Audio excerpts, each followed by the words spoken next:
નમસ્કાર. શું ક્યારે એવું લાગ્યું છે કે શેરબજારની આ રોજની ઉતાર-ચઢાવ પાછળ કોઈ છુપાયેલો નિયમ કે પેટર્ન હોઈ શકે?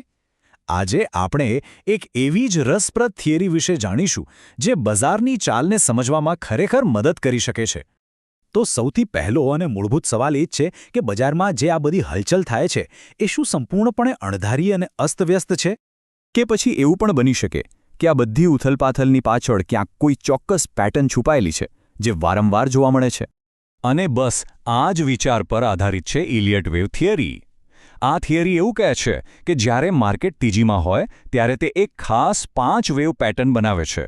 એમાં 3 વેવ્સ મુખ્ય ટ્રેન્ડની દિશામાં એટલે કે ઉપરની તરફ અને 2 વેવ્સ તેની વિરુદ્ધ દિશામાં હોય એટલે કે નીચેની તરફ હોય છે. ચાલો આને જરા ઊંડાણમાં સમજીએ. આ પેટર્નની શરૂઆત થાય છે પહેલા 2 વેવ્સથી, જે ખરેખર તો બજારમાં આશા અને ડર વચ્ચેની લડાઈને દર્શાવે છે. તો જુઓ, વેવ 1ની શરૂઆત ત્યારે થાય છે જ્યારે બજાર એકદમ તળિયે હોય અને મોટાભાગના લોકો નિરાશ અને ડરેલા હોય.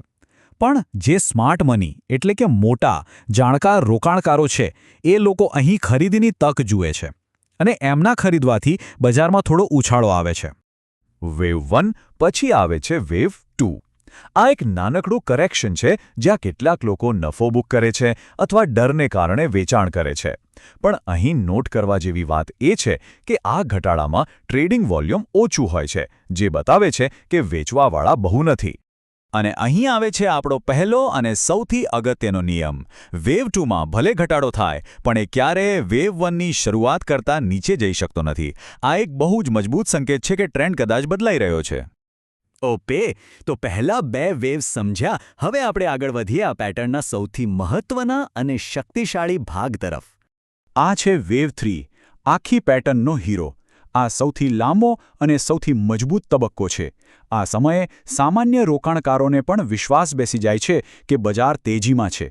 ચારે બાજુથી સારા સમાચાર આવે છે અને ટ્રેડિંગ વોલ્યુમમાં પણ જબરદસ્ત ઉછાળો જોવા મળે છે. આ એ તબક્કો છે જ્યારે બજારના મનોવિજ્ઞાનમાં મોટો બદલાવ આવે છે. હવે લગભગ બધાને ખાતરી થઈ જાય છે કે બજાર તેજીમાં છે અને ચારે કોર એકદમ તેજીનો માહોલ છવાઈ જાય છે. વેવ 3ની તાકાતનો એક નિયમ પણ છે.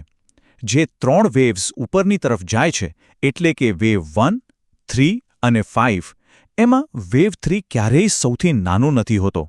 મોટાભાગે તો એ સૌથી લાંબો જ હોય છે. આ એની મજબૂતીની નિશાની છે. હવે આટલી મોટી તેજી પછી બજારને પણ થોડો આરામ તો જોઈએ ને, એટલે અંતિમ દોડ લગાવતા પહેલા એ થોડો શ્વાસ લે છે. વેવ 4 એ એક પ્રકારનો વિરામ છે. ટ્રેન્ડ હજુ ખતમ નથી થયો, પણ વેવ 3ની જે સ્પીડ હતી એ હવે ધીમી પડે છે, કારણ કે લોકો નફો બુક કરવાનું શરૂ કરે છે. બજાર અહીં થોડું સ્થિર થાય છે. અને અહીં ત્રીજો ગોલ્ડન રૂલ આવે છે. વેવ 4નો ઘટાડો ક્યારે વેવ 1ની જે ટોચ હતી એની અંદર પ્રવેશતો નથી. આ નિયમ એ બતાવે છે કે તેજીનો જે મુખ્ય ટ્રેન્ડ છે એ હજુ પણ ખૂબ જ મજબૂત છે. અને છેલ્લે આવે છે વેવ 5, જે તેજીનો અંતિમ તબક્કો છે. આ સમયે માર્કેટમાં ભારે આશાવાદ અને ઉત્સાહનો માહોલ હોય છે. લોકોને એવું લાગવા માંડે છે કે આ તેજી હવે ક્યારેય અટકશે જ નહીં. આ અંતિમ વેવની મુખ્ય ઓળખ છે રોકાણકારોમાં જોવા મળતો અત્યંત ઉત્સાહ, જેને અંગ્રેજીમાં યુફોરિયા કહે છે. અને આ જે સમય છે જ્યારે સૌથી વધુ સાવચેતી રાખવી જરૂરી બની જાય છે. પણ કેમ સાવચેતી રાખવી? કારણ કે અહીં એક ચેતવણીનો સંકેત છુપાયેલો છે. વેવ 5માં જે વોલ્યુમ હોય છે એ સામાન્ય રીતે વેવ 3 કરતાં ઓછું હોય છે. આ દર્શાવે છે કે તેજીનો ટ્રેન્ડ હવે અંદરથી નબળો પડી રહ્યો છે. ચાલો, તો આખી પેટર્નને ઓળખવા માટેના જે 3 મુખ્ય નિયમો છે તેને ફરી એકવાર ઝડપથી જોઈ લઈએ. આ 3 નિયમો આ 5 વેવ પેટર્નનો આધારસ્તંભ છે. જો આમાંથી કોઈ પણ એક નિયમ તૂટે તો એ માન્ય ઇલિયટ વેવ પેટર્ન નથી. એટલે આ નિયમોને સમજવા અને યાદ રાખવા ખૂબ જ જરૂરી છે. તો આ 5 વેવ પેટર્ન તેજીના અંતનો સંકેત આપે છે. પણ સવાલ એ છે કે આ ઉત્સાહ અને અંતિમ ઉછાળા પછી બજારમાં શું થાય છે? તેજી પછી બજારમાં સુધારાનો તબક્કો શરૂ થાય છે, જેને ABC કરેક્શન કહેવાય છે. એ શું છે અને કેવી રીતે કામ કરે છે એના વિશે આપણે આપણા આગામી વિશ્લેષણમાં વિગતવાર વાત કરીશું.